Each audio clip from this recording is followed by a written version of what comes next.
اچھا جی، یہ 19ویں کو بیان کیا، اگرچہ وہ 18ویں کے ذیل میں آ چکا ہے، یعنی کوئی مالی حقوق ہیں، فرائض نہ، یہ زکوٰۃ نہ دینا یہ گناہ کبیرہ ہے، خمس نہ دینا گناہ کبیرہ ہے۔ اچھا جی، اسی طرح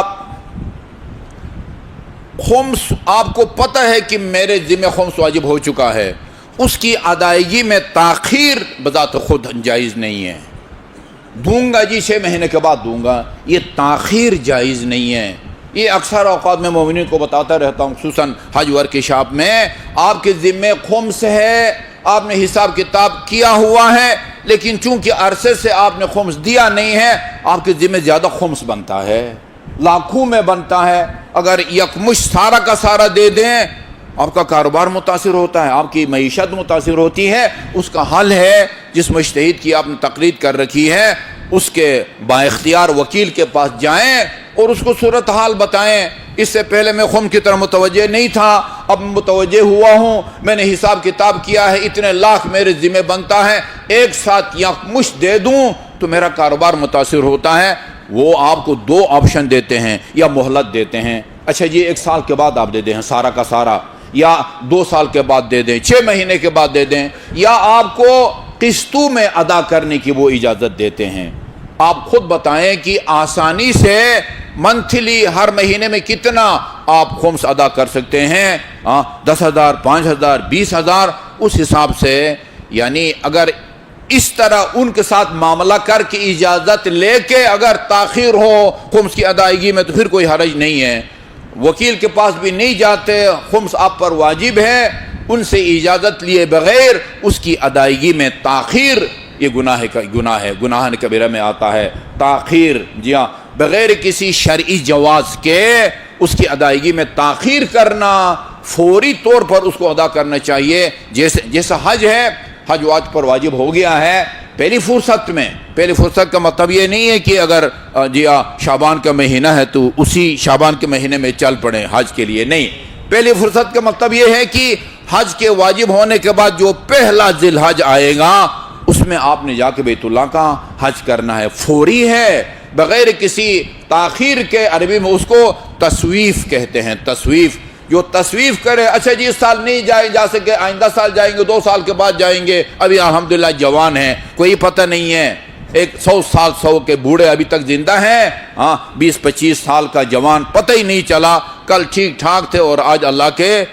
پیارے ہو جاتے ہیں۔ لہذا اس میں ہے کہ تسویف کرنے والا جو ہے نا وہ خدا، وہ اسے کہا جاتا ہے کہ بھئی مت ان شئت یہودیا او نصرانیا، تو مسلمان کی موت تو نہیں مر سکتا ہے، یہودی کی موت مر یا عیسائی کی موت مر، جو بغیر کسی شرعی جواز کے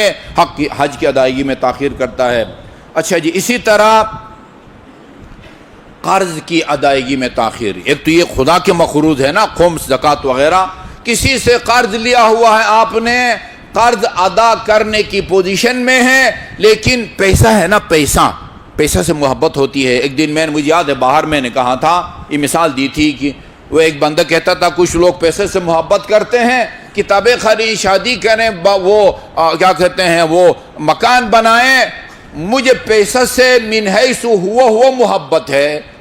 اس پیسے اس لیے مجھے اچھا لگتا ہے کہ وہ پیسہ ہے، قطع نظر اس کے کہ مکان بناؤں، شادی کروں، یا مثلا گاڑی خریدوں، نہیں، یہ جو ہے نا قرض ہے، پیسہ ہے، اس بیچارے نے آپ پر احسان کیا ہے، جس نے آپ کو قرض دیا ہے، اور ادائیگی میں آپ تاخیر کرتے ہیں۔ حدیث ہے پیغمبر اکرم کی، ہم فقہ کی بڑی کتابوں میں یہ روایت پڑھتے ہیں، مطل الغنی ظلم، میم توئن لام مطل ٹال مٹول کرنا۔ امام حسن مجتبی علیہ السلام کا فرمان ہے، اللہم صلی اللہ محمد و آل محمد، بہترین نیکی وہ ہے کہ جس کو کرنے سے پہلے ٹال مٹول نہ کریں اور نیکی کرنے کے بعد احسان نہ جتلائیں، اس کی قیمت بنتی ہے، ٹھیک ہے نا، بہانے نہ چکر نہ لگوائیں اس بیچارے کو، جو دینا ہے فوری دے دیں، اور دینے کے بعد احسان بھی نہ جتائیں کہ میں تمہاری مدد نہ کرتا تو نہ معلوم تیرا کیا حشر ہوتا، نہیں، یہ قرآن کی آیت ہے، لا تبطلوا اعمالکم بالمن والاذی، نیکی کر کے وہ اس پر احسان جتلا کے یا اس کو اذیت دے کے اس کو جو ہے نا وہ باطل مت کرو۔ تو قرض کی ادائیگی میں تاخیر کرنا، جی ہاں، اور خصوصاً اس صورت میں کہ جب وہ مطالبہ بھی کرتا ہے، بھائی وہ ڈیٹ آ گئی ہے جس میں ادائیگی کی آپ نے وعدہ کیا تھا اور آپ اس پوزیشن میں بھی ہیں تو آپ ادا کریں۔ البتہ یہ قرآن کی آیت ہے فَإِن كَانَ ذُو عُسْرَةٍ فَنَظِرَةٌ إِلَىٰ مَيْسَرَةٍ، آپ کا مقروض اگر تنگ دست ہے، ابھی وہ قرض کی ادائیگی کی پوزیشن میں نہیں ہے، اس کے لیے حکم یہ نہیں ہے کہ گھر بیچے خود فٹ پاتھ پر سوئے اور آپ کا قرض ادا کرے، نہیں، اس کو اس وقت مہلت دی جاتی ہے جب تک وہ آسودہ حال اور قرض کی ادائیگی کے قابل نہ بن سکے۔ لیکن اگر قرض کی ادائیگی کی پوزیشن میں ہے اور وہ جو قرض خواہ ہے جس نے آپ کو قرض دیا ہے وہ آپ سے مانگتا بھی ہے تو پھر ٹال مٹول کرنا یہ بھی گناہان کبیرہ کے زمرے میں آتا ہے۔